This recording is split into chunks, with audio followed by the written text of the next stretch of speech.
Bill Baker had always considered himself a patient man. For 26 years, he had been the steady rock in his marriage to June, the father of two and a faithful provider. Their life together was something most would envy: a comfortable upper-middle-class existence, 2 kids off at prestigious colleges, and a suburban home that seemed the perfect embodiment of success. Bill had built their life brick by brick, day by day, through hard work, dedication, and most importantly, loyalty to June. But everything he thought he knew about marriage and fidelity shattered the moment June, in her matter-of-fact voice, declared, "Bill, I've accepted a date with Harry Thompson. I need something different, something more. One man can't fulfill all my needs." The words hit Bill like a freight train. June's tone was almost nonchalant, as if she were discussing dinner plans or weekend errands. But it wasn't the casualness of her words that hurt. It was the implication. His wife, his partner of over 2 decades, had made a decision about their relationship without him. She wanted to taste more, as she had so bluntly put it, and that meant stepping outside their marriage for excitement. "What are you saying, June?" Bill had asked, still recovering from the shock.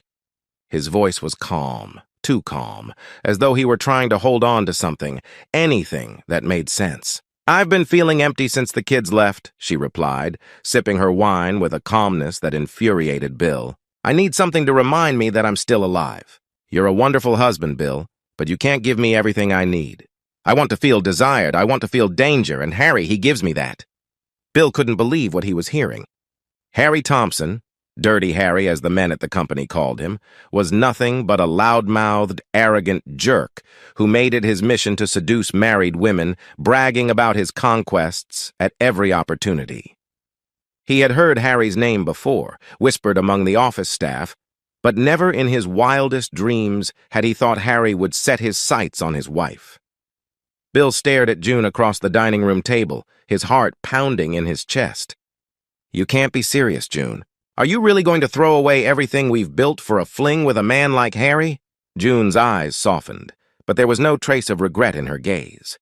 "I'm not throwing anything away, Bill. I still love you. I just want more." "More?" Bill's voice was dangerously quiet. "You want more than what I've given you? More than 26 years of marriage, more than raising 2 children together? What the hell does Harry Thompson give you that I don't?" "It's not about love, Bill," she said, leaning back in her chair. "It's about desire. Forbidden fruit, you know. He's something I'm not supposed to have, and that makes it thrilling. You wouldn't understand." Bill felt a surge of rage rise within him, but he tamped it down. There was no point in shouting, no point in letting his emotions control him.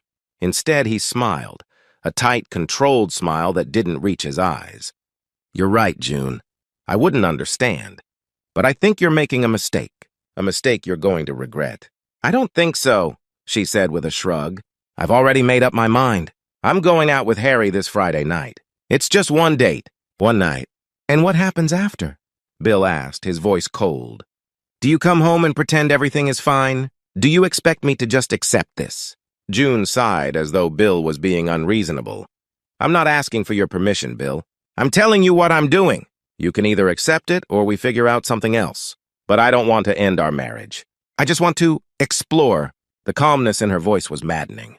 Bill's mind raced, but he didn't argue. He had learned over the years that fighting with June in the moment was useless. She had already made up her mind, and nothing he said now would change that. But he wasn't going to stand by and let her destroy their marriage without consequences. He wasn't going to be the only one to suffer. Friday night arrived quickly. Bill stayed away from the house while June got ready for her date. He couldn't bear to watch her prepare for another man, to see her wear the same dress she had once worn for him on their anniversary dinners. But when he returned later, the house was quiet, empty. She had already gone. Bill knew exactly where she would be, at the Hilton, the upscale hotel Harry always used for his affairs. The same hotel where he had seduced countless other wives. Bill could picture the scene in his mind, June laughing with Harry over dinner, sipping wine, touching his hand, and then slipping upstairs to their room. The thought made his stomach churn, but he wasn't going to let it destroy him. He set his alarm for 1:30 a.m., knowing she'd be back by 2. June was always punctual. Bill wanted to make sure he was wide awake when she walked through the door. He wanted her to know that he was fully aware of what she had done. At exactly 2:07 a.m., June returned, slipping through the front door quietly. Bill sat in the living room, waiting. As she stepped into the dim light, she froze, seeing him sitting there. "How was your night?" Bill asked, his voice casual. June blinked, surprised by the calmness in his tone. "It was fine," she said, hesitating. "Just fine?" Bill pressed, leaning forward. "I'd like to hear more. I'm curious. What exactly did Harry give you that I couldn't?" For a moment, June said nothing, but then she straightened her shoulders. "He's about your size," she said, as though discussing the weather. "But it wasn't about size, Bill. It was about something you could never give me. Forbidden fruit, like I said, the thrill of something dangerous. That's what I wanted, and he gave it to me." Bill clenched his jaw, fighting back the wave of anger that threatened to overtake him. "I see. And was it worth it?" June smiled faintly. "I didn't do this to hurt you, Bill. I still love you. But you're a practical man. You can understand why I needed this." "One man just can't fulfill all my needs." Her words hung in the air, sharp and cutting. Bill felt something inside him snap. But instead of lashing out, he smiled, a cold, calculated smile. "I understand, June. More than you think. But you should know, your actions will have consequences." June's smile faltered. "What do you mean?" "You'll see," Bill said, standing up. "I've made some plans of my own." Over the next few days, Bill quietly set his plan in motion. He wasn't going to be the faithful husband anymore. If June wanted to taste more, so would he.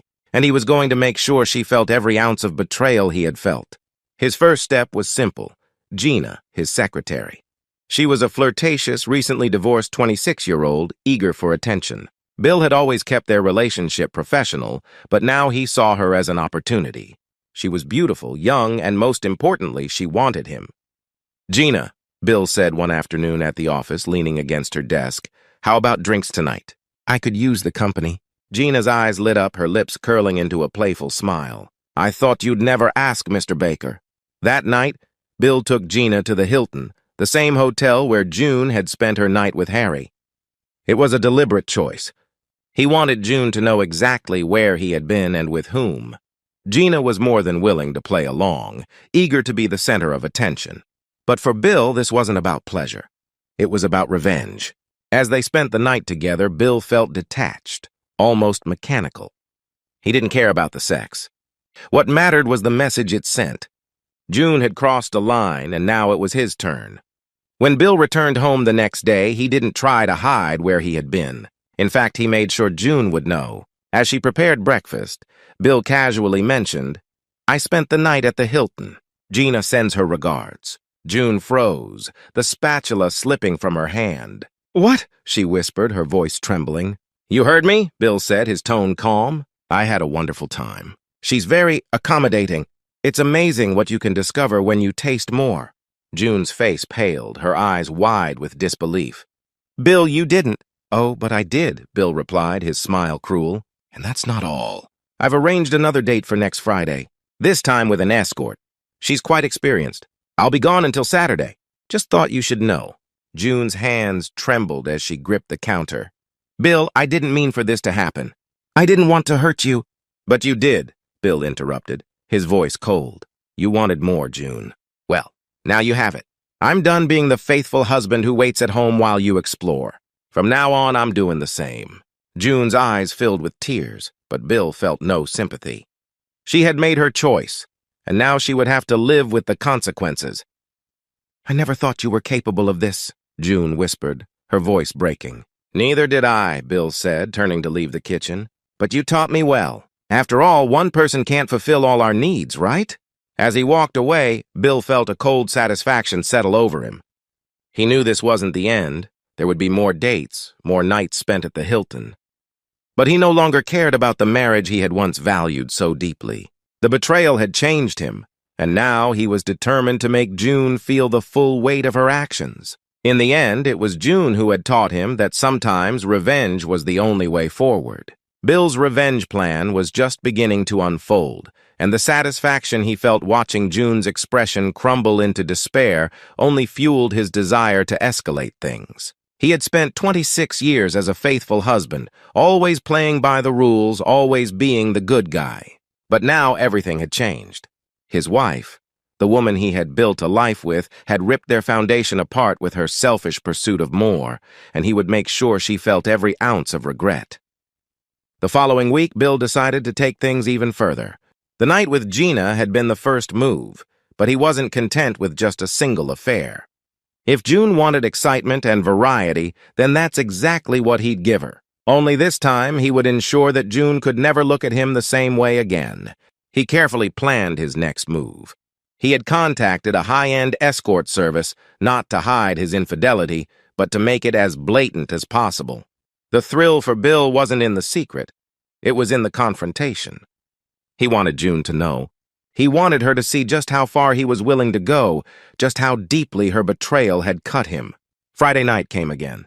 June, who had been unusually quiet and distant since the last confrontation, didn't ask Bill about his plans.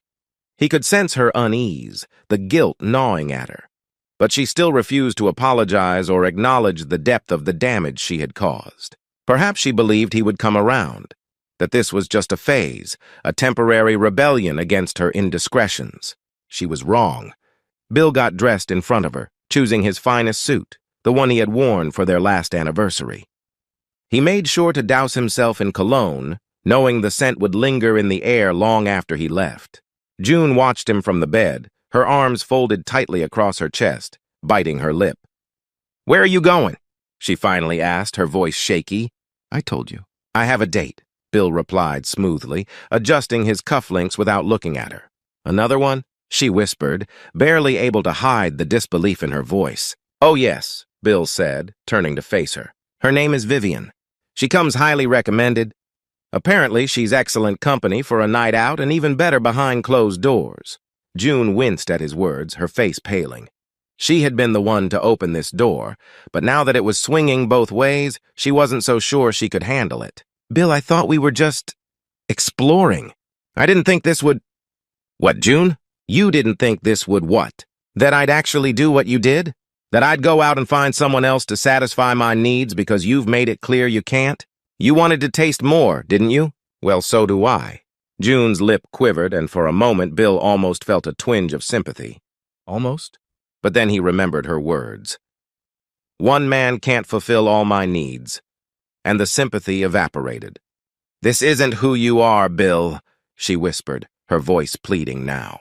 "You're not the kind of man who—" "Oh, believe me," Bill interrupted, his tone icy. "I'm exactly the kind of man who can do this. You just never gave me a reason to." With that, he left the room, leaving June staring after him, her face a mixture of shock and sorrow. Bill didn't care. He wanted her to hurt. He wanted her to feel the weight of her choices, to realize that her selfish desire for more had consequences. The night with Vivian was a calculated move. Bill wasn't particularly interested in her as a person. She was simply another tool in his revenge. Vivian was beautiful, poised, and completely professional. She knew her role, and she played it well. They spent the evening at the same hotel where June had met Harry, the same restaurant, the same room. Bill made sure every detail mirrored June's betrayal, down to the slow dance in the hotel's ballroom. As they danced, Bill's mind wandered. He wasn't thinking about Vivian or even about the night they were about to spend together. He was thinking about June, about how she had destroyed everything he thought they had. She had said she still loved him, but how could that be true? How could you love someone and still betray them so easily? The anger boiled in his chest, simmering just below the surface. When they finally returned to the room, Bill didn't rush things. He took his time, making sure to savor the moment, not because of the pleasure, but because of the message it sent. Every touch, every kiss was a reminder that he was no longer the man June thought she knew. He had changed, and there was no going back. The next morning, Bill returned home at noon, just as he had told June he would. She was sitting at the kitchen table, her eyes red from what he assumed was a night of crying. Good, he thought. She should be crying. "How was your night?" she asked, her voice barely above a whisper. Bill shrugged, taking a seat across from her.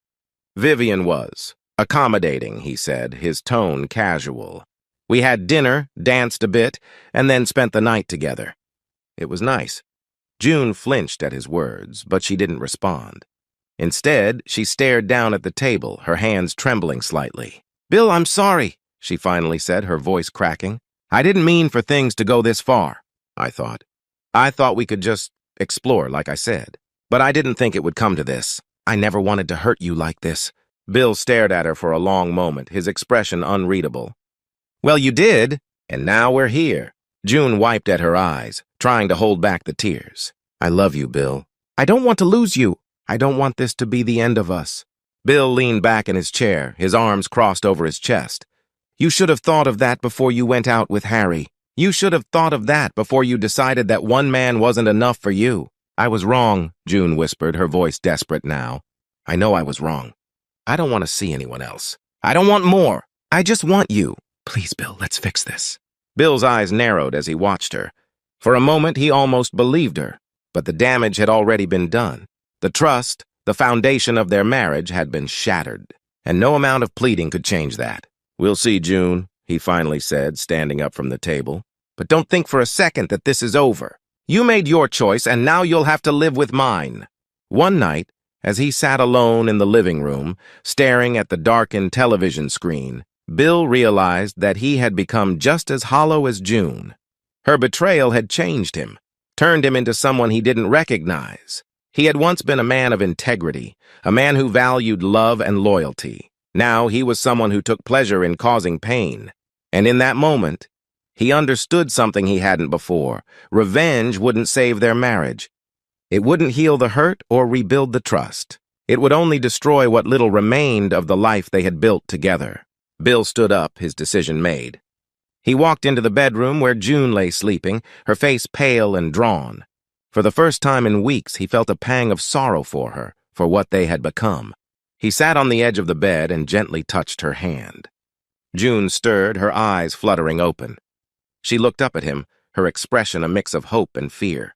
"Bill," she whispered. "It's over, June," he said quietly. "I can't do this anymore." Her eyes filled with tears, but she didn't speak. She didn't need to. She knew just as he did that their marriage was beyond saving. The betrayal, the revenge, it had all gone too far. As he stood to leave the room, Bill felt a strange sense of relief. For the first time in weeks, he wasn't consumed by anger or bitterness. He was simply done. And in the silence of the night, he walked away from the life he had once cherished, knowing that some wounds could never be healed.